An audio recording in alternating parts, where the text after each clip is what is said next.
अस्सलाम वालेकुम बच्चों। आज आपका सेकंड ईयर चैप्टर नंबर 14 का टॉपिक है कैथोड रे ऑसिलोस्कोप या जिसको हम कहते हैं सीआरओ। तो बच्चे टॉपिक स्टार्ट करने के लिए हम ये देखते हैं कि इसकी सबसे पहले डेफिनेशन क्या होती है कि सीआरओ बेसिकली है क्या चीज़।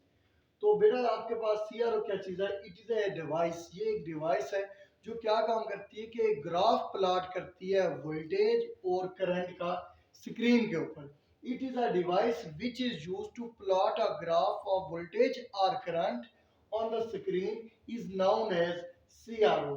कि ये आपके पास एक डिवाइस है या हम ये कह सकते हैं कि it is a device used to plot a graph of waveform of the motion of electron। कि जो आपके पास motion of electron है उसकी वेव फॉर्म ड्रा करती है, उसका ग्राफ प्लॉट करती है, जिसको हम क्या कहते हैं?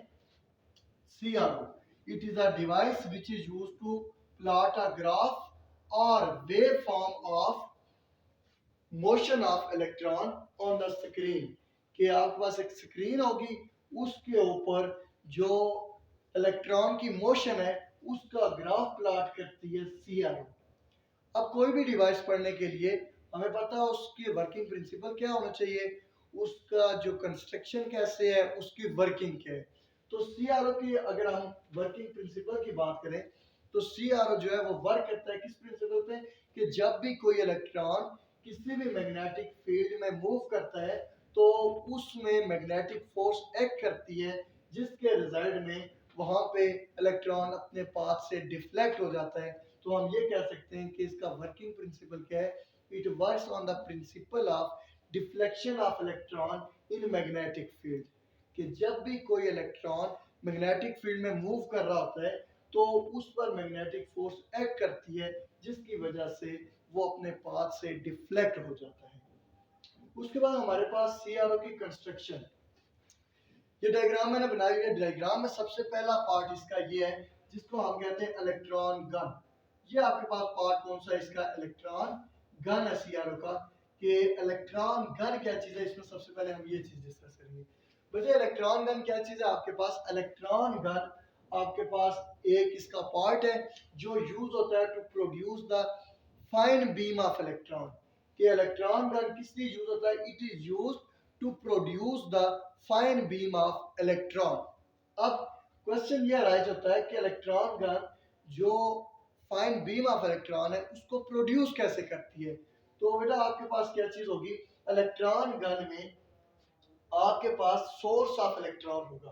सोर्स ऑफ इलेक्ट्रॉन आपके पास कैथोड सरफेस हो सकती है, या आप मेटल सरफेस हो सकती है, या आप कह सकते हैं फिलामेंट हो सकता है। कि जो सोर्स ऑफ इलेक्ट्रॉन है इलेक्ट्रॉन गन के अंदर, कि जहां से इलेक्ट्रॉन एमिट होते हैं, वो क्या क्या चीजें हो सकती हैं? या फिलामेंट हो सकता है, या तो आपके पास कोई भी मेटल सरफेस हो सकती है। अब फिलामेंट है या तो कोई मेटल सरफेस है, इसमें से इलेक्ट्रॉन एमिट कैसे होते हैं? तो यहाँ से इलेक्ट्रॉन एमिट होते हैं बाय थर्मोनिक एमिशन। कि जब हम फिलामेंट को या मेटल सरफेस को हीट अप करते हैं तो वहां पर मौजूद जो इलेक्ट्रॉन है उनकी एनर्जी ज्यादा हो जाती है, जिसकी वजह से वो इलेक्ट्रॉन सरफेस ऑफ फिलामेंट और मेटल सरफेस वहां से वो इलेक्ट्रॉन क्या हो जाते हैं? एस्केप हो जाते हैं। इस प्रोसेस को क्या कहते हैं? Thermionic emission. तो इलेक्ट्रॉन गन किस लिए यूज होती है? It is used to produce the fine beam of electron and it produce the beam of electron by source of electron filament or metal surface or cathode surface. When filament is heated, then electron emit on the surface of electron। जब आप filament को heat करेंगे तो वहां से electron उसकी surface से escape out हो जाएंगे। दूसरा इसका पार्ट है ग्रिड। ये इसका पार्ट कौन सा है? ग्रिड। अब ग्रिड क्या चीज है? ग्रिड का क्या काम है? ग्रिड के ऊपर बेटा कौन सा पोटेंशियल होता है? Negative potential. The grid have negative potential. यानी ग्रिड के ऊपर कौन सा चार्ज होता है? नेगेटिव चार्ज होता है। ठीक है। और ये किस लिए यूज होती है? It is used to control the electron. ये किस लिए यूज होती है? ये यूज होती है इलेक्ट्रॉन्स को कंट्रोल करने के लिए। कैसे ये इलेक्ट्रॉन को कंट्रोल करती है? कि जब भी आप इस ग्रिड का पोटेंशियल ज्यादा कर देते हैं, अब इलेक्ट्रॉन तो इस सरफेस से आ रहे हैं, फिलामेंट से इलेक्ट्रॉन एमिट होकर आ रहे हैं, तो अगर आप इस ग्रिड का पोटेंशियल ज्यादा कर देते हैं, ग्रिड का पोटेंशियल ज्यादा करने का मतलब ये है कि आप यहाँ पर नेगेटिव चार्ज ज्यादा कर देते, तो ये इस नेगेटिव चार्ज ग्रिड के ऊपर होने की वजह से ये जो इलेक्ट्रॉन कहाँ से आ रहे हैं, ये इलेक्ट्रॉन इलेक्ट्रॉन गन से आ रहे हैं, ये इस नेगेटिव चार्ज से रिपेल हो जाएंगे, तो ये जो नेगेटिव इलेक्ट्रॉन है ये आगे की तरफ नहीं आ सकते। और इस तरह हम इस ग्रिड को यूज करते हैं as a controller of electron. और इसको हम किस लिए यूज करते हैं, स्क्रीन के ऊपर ब्राइटनेस को कंट्रोल करने के लिए। कैसे ब्राइटनेस कंट्रोल होती है, अब स्क्रीन के ऊपर ब्राइटनेस ज्यादा कब होगी, जब ज्यादा इलेक्ट्रॉन स्ट्राइक करेंगे। तो हमारे पास समझ लें ग्रिड एक नॉब की शेप में है कि जब आपने इस नॉब को मूव किया तो इसका पोटेंशियल बढ़ गया और इलेक्ट्रॉन के आगे बैक हो गए और इलेक्ट्रॉन स्क्रीन तक पहुंच ही नहीं पाते, जिसकी वजह से हम कहते हैं कि ग्रिड को हम यूज करते हैं as a controller of electron. जब ग्रिड की बात होगी तो आप लिखेंगे the grid have negative potential, it is used as a controller of electron, it also used to control the brightness on the screen. अब क्वेश्चन ये कैसे, तो वो आप ये बताएंगे if potential of grid is large then electron repel, तब electron क्या करेंगे, रिपेल करेंगे। So the it is used to control the motion of electron. उसके बाद आपके पास है एनोड। एनोड आपके पास ये है A1 A2 A3, ये किस चीज को शो करें, एनोड को शो करें। अब एनोड के ऊपर कौन सा पोटेंशियल होता है, इन एनोड के ऊपर हाईली पॉजिटिव पोटेंशियल होगा। एनोड के ऊपर कौन सा पोटेंशियल होता है, हाईली पॉजिटिव पोटेंशियल। ठीक है, अब जब इसके ऊपर हाईली पॉजिटिव पोटेंशियल है, इसका मतलब है ये पॉजिटिव पोटेंशियल से ये इलेक्ट्रॉन को अपनी तरफ अट्रैक्ट करेगा, जिसकी वजह से इलेक्ट्रॉन स्पीड के साथ एनोड की तरफ आएंगे। तो हम ये कह सकते हैं कि एनोड के ऊपर पॉजिटिव पोटेंशियल होता है और इसकी वजह से इलेक्ट्रॉन जो है वो स्पीड के साथ आएंगे, इसका मतलब है ये इलेक्ट्रॉन की स्पीड को कंट्रोल कर सकता है। तो anode is used as to control the speed of electron. तो एनोड को हम किस लिए यूज करते हैं, इलेक्ट्रॉन की स्पीड को कंट्रोल करने के लिए। अब क्वेश्चन ये कैसे इलेक्ट्रॉन की स्पीड कंट्रोल होती है, अगर आप एनोड का पोटेंशियल कम कर देंगे तो इलेक्ट्रॉन कम रिपेल होंगे और इनकी स्पीड स्लो होगी। अगर आप एनोड का पोटेंशियल ज्यादा कर देंगे, एनोड का पोटेंशियल ज्यादा होने की वजह से ये जो इलेक्ट्रॉन है ज्यादा स्पीड के साथ यहाँ पर आएंगे। ठीक है, और ये और it also use to focus the spot on the screen, कि ये जो स्क्रीन है, स्क्रीन के ऊपर जो स्पॉट है उसको भी फोकस करने के लिए हम एनोड यूज करते हैं। उसके बाद बच्चे आपके पास है डिफ्लेक्टिंग प्लेट्स। डिफ्लेक्टिंग प्लेट्स आपके पास सीआरओ के अंदर दो पेयर्स होते हैं पैरेलल प्लेट्स के, एक प्लेट को कहते हैं एक्स प्लेट्स और एक प्लेट को कहते हैं वाई प्लेट्स। बेटा जो एक्स प्लेट्स हैं वो इस तरह पैरेलल टू एक्स एक्सिस होती हैं, उनको हम कहते हैं एक्स प्लेट्स। ठीक है, और जो वाई प्लेट्स हैं वो पैरेलल टू वाई एक्सिस होती हैं, उनको हम कहते हैं वाई प्लेट्स। अब एक्स प्लेट्स और वाई प्लेट्स का काम क्या है, ये चीज आपने समझनी है। अब बेटा देखिए, अगर आपको मैं एज्यूम ये कर लूं ये जो मेरे हाथ हैं ये एक्स प्लेट्स हैं, कौन से एक्स प्लेट्स।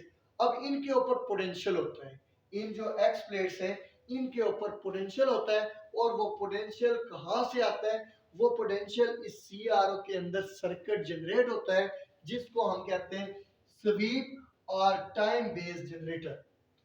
तो हम ये कहेंगे कि जो पैरेलल प्लेट्स एक्स प्लेट्स होती हैं उनके ऊपर पोटेंशियल होता है, और वो पोटेंशियल कहाँ से आता है, it is built by the circuit inside the CRO which is known as sweep और टाइम बेस्ड जनरेटर, जिसको हम कहेंगे स्वीप और टाइम बेस्ड जनरेटर।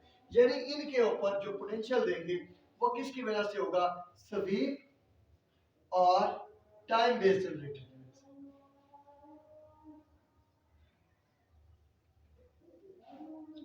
अब ये जो एक्स प्लेट्स है इनका काम क्या है, मैं आपको एग्जांपल देता हूँ। ये मेरा एक हाथ है, इस साइड पे दूसरा हाथ अज्यूम कर लें, इसके ऊपर पॉजिटिव पोटेंशियल है। अब ये हाथ के ऊपर पॉजिटिव पोटेंशियल है तो बीम ऑफ इलेक्ट्रॉन यूं आ रही है, तो पॉजिटिव पोटेंशियल की तरफ अट्रैक्ट हो जाएगी, इस तरफ चली जाएगी। या मैं ये कह सकता हूँ कि मेरा ये जो हाथ है इस पे पॉजिटिव पोटेंशियल है, तो बीम ऑफ इलेक्ट्रॉन यूं आ रही है तो मेरे इस हाथ की तरफ जाएगी, इस तरफ जाएगी। यानी यहाँ से तो या तो मोशन यूं हो रही है या तो यूं हो रही है, या तो यूं हो रही है या तो फिर इस तरफ हो रही है। यानी एक्स प्लेट्स की वजह से जो इलेक्ट्रॉन है वो डिफ्लेक्ट हो रहे हैं टुवर्ड्स एक्स एक्सिस। तो इसका मतलब ये हो गया कि एक्स प्लेट्स क्या करती हैं, X plates are used to control the horizontal motion of electron. कि एक्स प्लेट्स कौन सी मोशन को कंट्रोल करती हैं, हॉरिजॉन्टल मोशन को कंट्रोल करती है इलेक्ट्रॉन की, हॉरिजॉन्टल मोशन को एक्स प्लेट्स कंट्रोल करती हैं। उसके बाद कि ये जो आपने पोटेंशियल दिया हुआ है एक्स प्लेट्स को, इनकी जो वेव फॉर्म होगी वो वेव फॉर्म होगी सॉ टूथ वेव। किस तरह की वेव्स होंगी, सॉ टूथ वेव में यहां पर बना देता हूं सॉ टूथ वेव फॉर्म। अब सॉ टूथ वेव फॉर्म का क्या पता चलता है कि ये शुरू में मैक्सिमम वैल्यू पे जाती है, फिर उसके बाद रिड्यूस होकर जीरो पे आ जाती है। यानी ये जो सॉ टूथ वेव्स हैं, ये पोटेंशियल शुरू में हाई होगा और फिर मैक्सिमम वैल्यू से पहुंचकर ये किस पे ड्रॉप हो जाएगा, जीरो पे। इसका मतलब हम ये कह सकते हैं जब भी आपके पास ये पोटेंशियल जीरो से टाइम टी तक पहुंच गया, यानी एक टाइम पीरियड कंप्लीट हो जाएगा, उसके बाद ये ड्रॉप होकर किस पर आ जाएगा, जीरो पर आ जाएगा और वेव फॉर्म आपको कौन सी मिलेगी, सॉ टूथ वेव फॉर्म मिलेगी। उसके बाद दूसरा वाई प्लेट्स। वाई प्लेट्स कौन सी है, the plates which are parallel to Y axis are called Y plates. वो प्लेट्स जो वाई प्लेट्स जो हैं पैरेलल टू वाई एक्सिस है, उनको हम कहते हैं वाई प्लेट्स। अब वाई प्लेट्स के ऊपर भी वोल्टेज होती है, वाई प्लेट्स को भी पोटेंशियल दिया जाता है। अब जो वाई प्लेट्स को जो पोटेंशियल दिया जाता है उसको किस फॉर्म में होता है, वो साइनोसाइडल वोल्टेज होगी। कौन सी होगी, साइनोसाइडल वोल्टेज, इस तरह से। ठीक है, एक्स प्लेट्स पर जो होगी उसका आउटपुट कौन सी होगी, सॉ टूथ, और वाई प्लेट्स पर जो होगी वो कौन सी होगी, साइनोसाइडल वोल्टेज होगी। अब वाई प्लेट्स का क्या काम है, ये देखिए ये मेरे पास वाई प्लेट्स हैं। अगर ये आपके पास पॉजिटिव प्लेट है और ये नेगेटिव, तो इलेक्ट्रॉन यहाँ से इस तरफ जाएंगे, या तो पॉजिटिव प्लेट जो पॉजिटिव टर्मिनल होगा उसकी तरफ मूव करेंगे, या तो यहाँ से डाउनवर्ड मूव करेंगे। यानी अगर मेरा ये हाथ पॉजिटिव है तो इसकी तरफ मूव करेंगे, अगर मेरा ये हाथ पॉजिटिव है तो यहाँ से डाउनवर्ड आएंगे। इसका मतलब है जो वाई प्लेट्स हैं वो कौन सी मोशन को कंट्रोल करते हैं, Y plates control the vertical motion of electron. X plate horizontal motion को और Y plates vertical motion of electron को कंट्रोल करते हैं। इसके बाद जब आप क्या काम करते हैं कि जब आप साइनोसाइडल वोल्टेज अप्लाई करते हैं वाई प्लेट्स पे, साइनोसाइडल वोल्टेज किस पे अप्लाई करते हैं, वाई प्लेट्स पे अप्लाई करते हैं, जबकि स्वीप और टाइम बेस्ड जनरेटर को ऑन कर देते हैं। इसका मतलब ये हो गया कि जब आपने वाई प्लेट्स पे पोटेंशियल को ऑन कर दिया और एक्स प्लेट्स पे आपने स्वीप या टाइम बेस्ड जनरेटर को ऑन कर दिया, तब आपके पास जो आउट फॉर्म बनेगी वो कुछ इस तरह की बनेगी।